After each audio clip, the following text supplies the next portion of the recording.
민족의 명절 추석을 맞이해서 각 가정에서는 차례를 지내고 묘지마다 성묘객들의 발길이 이어졌습니다. 전북에서도 그동안 관심을 받지 못하던 가야 유적 발굴과 정비가 본격적으로 추진됩니다. 국공립대학들의 기부금 모금이 대학별로 큰 차이를 보이고 있습니다. 즐거운 추석 연휴 보내고 계십니까? JTBC 8시 뉴스입니다. 민족 최대 명절 추석 오늘 하루 어떻게 보내셨습니까? 온 가족이 모여서 차례를 지내고 조상의 묘를 찾아서 정을 나눈 한가위 풍경을 권대성 기자가 전합니다. 차례상에 조상의 사진과 더불어 정성스럽게 준비한 음식들이 놓여져 있습니다. 햅쌀로 갓 지은 밥과 국, 그리고 술 한 잔을 올리고 모처럼 함께한 3대가 경건한 마음으로 절을 드립니다. 할아버지는 명절을 맞아 마주하는 자녀와 손주들의 얼굴이 더없이 반갑고 즐겁습니다. 온 가족이 함께하니 얼마나 좋습니까? 이런 행복한 시간이 지속되기를 바랍니다. 그리고 우리 손자딸들이 항상 학업에 열중하고 건강하게 자랐으면 합니다. 공원묘지에는 성묘객들의 발길이 이어졌습니다.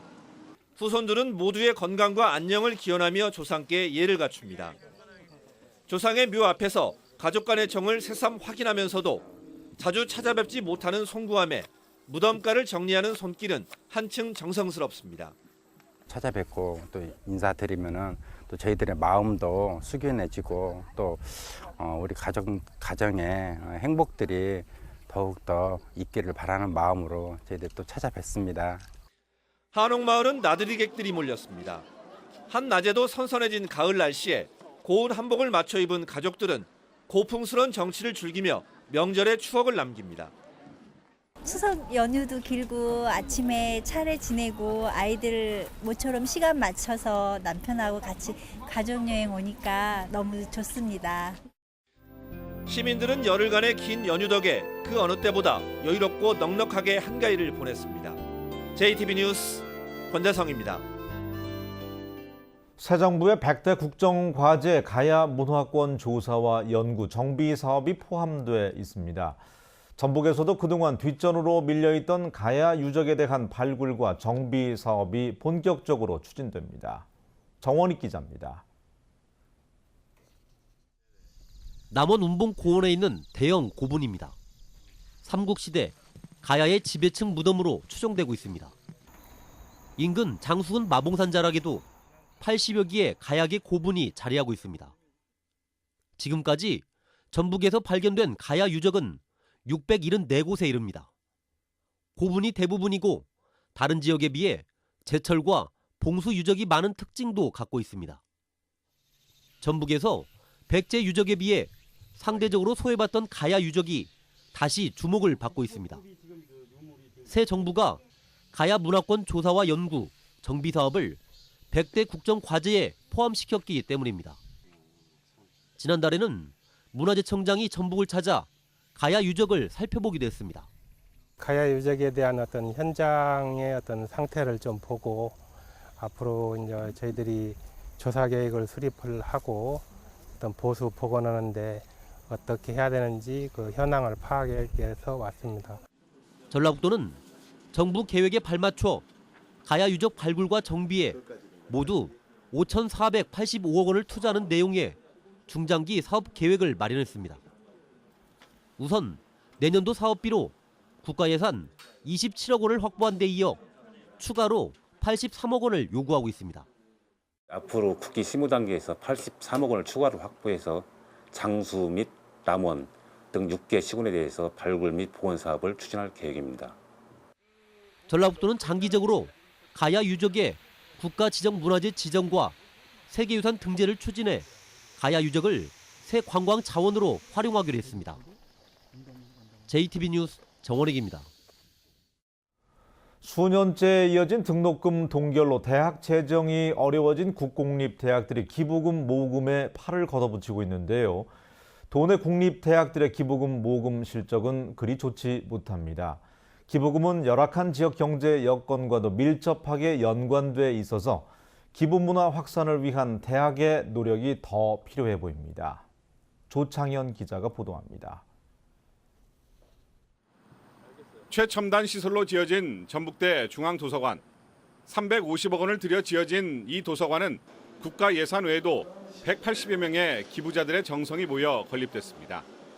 전북대 곳곳에 있는 스마트 강의실도 개인들이 기부한 돈으로 만들어졌습니다.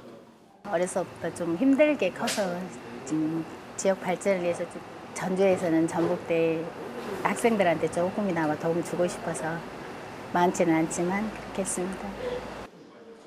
국공립대 기부금은 등록금 의존도를 낮추고 교육 여건을 개선할 수 있는 필수 재원입니다. 그런데 기부금이 특정 대학에만 편중되면서 양극화는 물론 지역 불균형을 심화시킨다는 우려가 제기되고 있습니다. 지난 5년간 전국 국공립대학이 모금한 기부금은 7,500억 원이 넘습니다.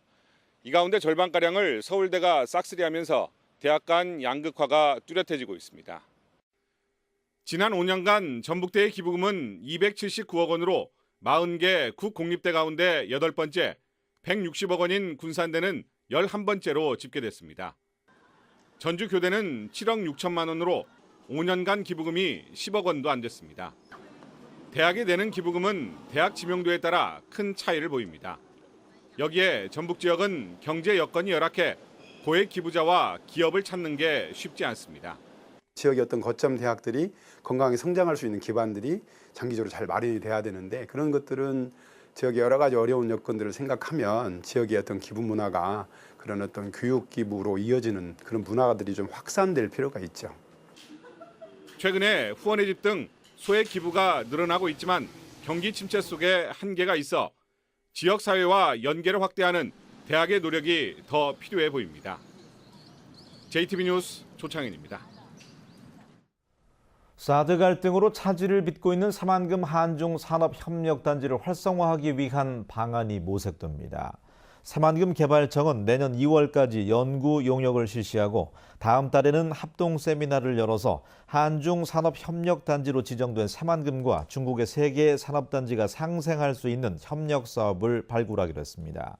한중 두 나라는 지난 2015년 10월 사만금을 국내 유일의 한중 산업협력단지로 지정한 뒤에 지난해 5월 한중 경제장관회의에서 개발과 투자에 합의했지만 이후 사드 갈등으로 협의를 중단했었습니다.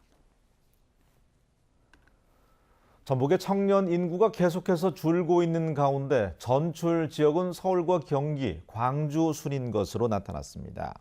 통계청에 따르면 지난해 전북에서 빠져나간 청년 전출자는 모두 2만 6천여 명으로 지역별로는 서울이 7,300여 명으로 가장 많았으며 경기가 6,300여 명, 광주가 2천여 명으로 뒤를 이었습니다. 또 다른 지역에서 전북으로 전입한 청년은 18,000여 명입니다. 내년 지방선거가 8개월 앞으로 다가왔지만 국민의당이 도지사 후보를 찾는데 어려움을 겪고 있습니다. 국민의당은 정동영 의원 또는 유성엽 의원이 도지사 선거에 나오길 바라고 있지만 두 의원 모두 출마를 꺼리고 있어서 내년 초쯤 도지사 선거 후보를 강제로 지명할 것으로 보입니다. 민주당은 송하진 현 지사와 김춘진 전북도당 위원장이 당내 경선에서 맞붙을 것으로 예상됩니다. 2년 7개월간 공석 상태인 전주교대 총장이 추석 연휴 직후 임명될 것으로 보입니다. 김상곤 교육부 장관은 지난 27일 국회에 출석해서 지난 정부 때부터 공석 중인 4개 대학 총장의 인선 절차를 연휴 직후에 마무리하겠다고 밝혔습니다. 전주교대는 지난 2015년 12월 대학에서 간선제로 총장 후보자를 선출해서 추천했지만 교육부가 이를 수용하지 않아서 지금까지 총장 공석 사태가 이어져 왔습니다. 전주시가 이달 말까지 종합경기장 관련 기록물을 공개 수집합니다. 수집 대상은 1960년대 이전 경기장 부지 사진과 1963년 전국체전 당시 시민 민박 자료, 경기장에서 열린 각종 행사 기록물과 문화촌 인복리 운동장 자료 등입니다. 전주시는 기록물 수집과 함께 경기장에 대한 시민들의 의미 있는 기억과 증언도 담아서 보존할 계획입니다. 사만금 관광의 출발지인 군산 신시도에 국립자연휴양림이 조성됩니다.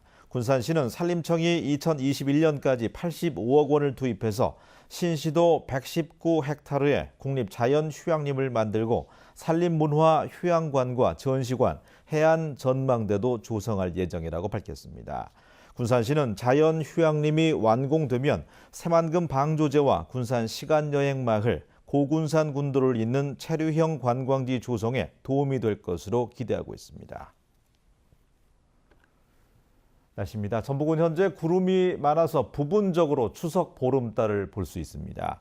내일은 구름이 많다가 차차 흐려지겠습니다. 내일 밤부터는 비가 내리기 시작해서 모레 오후까지 이어지다가 점차 그치겠습니다. 예상 강수량은 5에서 30mm입니다. 내일 아침 최저기온은 9도에서 15도, 낮 최고기온은 19도에서 22도로 오늘보다 낮겠습니다.